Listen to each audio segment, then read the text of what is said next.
Hello, hi, I'm Biohacking Joe Bains. So the question I'm going to answer today is, what's the difference between Atkins diet and the keto diet? So let's look at the Atkins diet first. Atkins is a weight loss program. It's all about losing weight and keeping it off. That's all Atkins. It's not about health. So health is a secondary consideration. It's the weight loss first, so that's really important. And it's done in 4 phases. The first phase I would call dirty keto.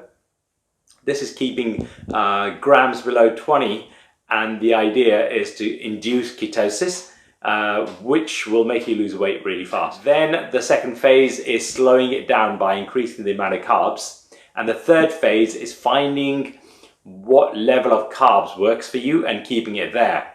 So basically,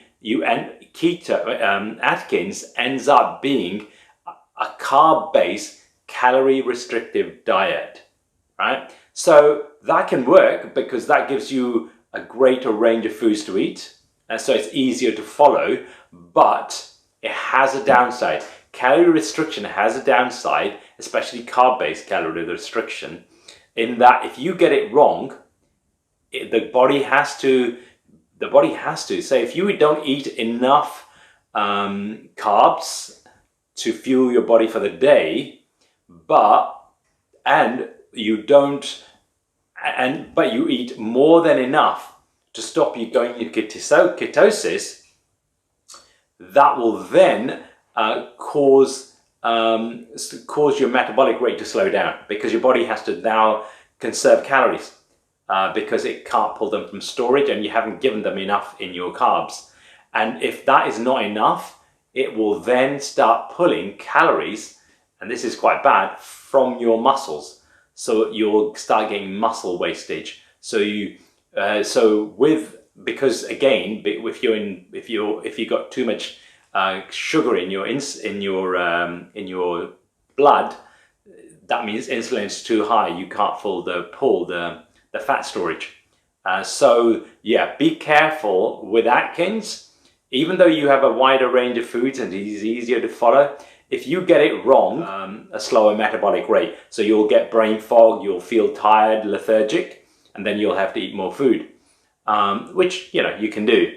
But if you ignore that and you try to stick to your calorie restriction, then you will get muscle loss.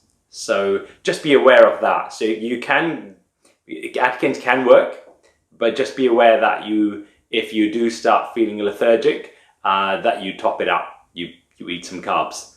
Otherwise, you'll get muscle loss, and you don't want that because that's bad. And ketosis is reducing your carb intake so low, that's less than 20 grams. But for some, it could be less than 50 grams. So yeah, I basically stay below 10 grams. And is that it induces ketosis. So instead of being carb-based, you're now fueled by ketones. So you're fat-based. Now, the beauty of being fat-based is that it's low inflammation. So your body ages slower, and you have access to all the fat stores. So the beauty of that is it doesn't matter. If you don't eat enough calories one day, it doesn't really matter, because your body will just pull them out of storage. The only time it becomes a problem under ketosis is if you go below 5% fat. If you go below 5% or 3% fat, now you could start having problems. Because you're now getting dangerously low in your fat storage as well. So just be aware of that. But if you do go below 5 or 3% fat percentage under keto, it doesn't matter, again, because your body will tell you.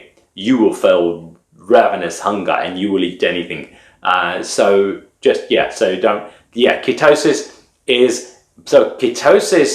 is a very healthy way of eating long term for the rest of your life.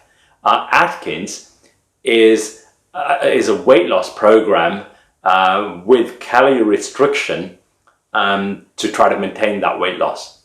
So yeah, that's the difference. I'm ketosis, so obviously I'm biased towards ketosis. But yeah, for me, ketosis is brilliant. And if you're thinking, what are the long-term implications of being in ketosis for so long? Just remember that your hunter-gatherer ancestors spent most of their lives, if not all of their lives, under ketosis. And so for 500,000 years, your body, well, our ancestors' bodies have been in ketosis for a long time. And carb-based is actually the new experiment. So your bodies aren't that well adapted to burning carbs. They're very well adapted to living for long terms under ketosis, but they're not so well adapted to living long term under carb, which is why you have all these health problems, you know, like diabetes, cancer, high blood pressure, low blood pressure, all this bullshit. It's all due to too much carbs. There you go. I'm Biohacking Joe Bains. Follow me everywhere.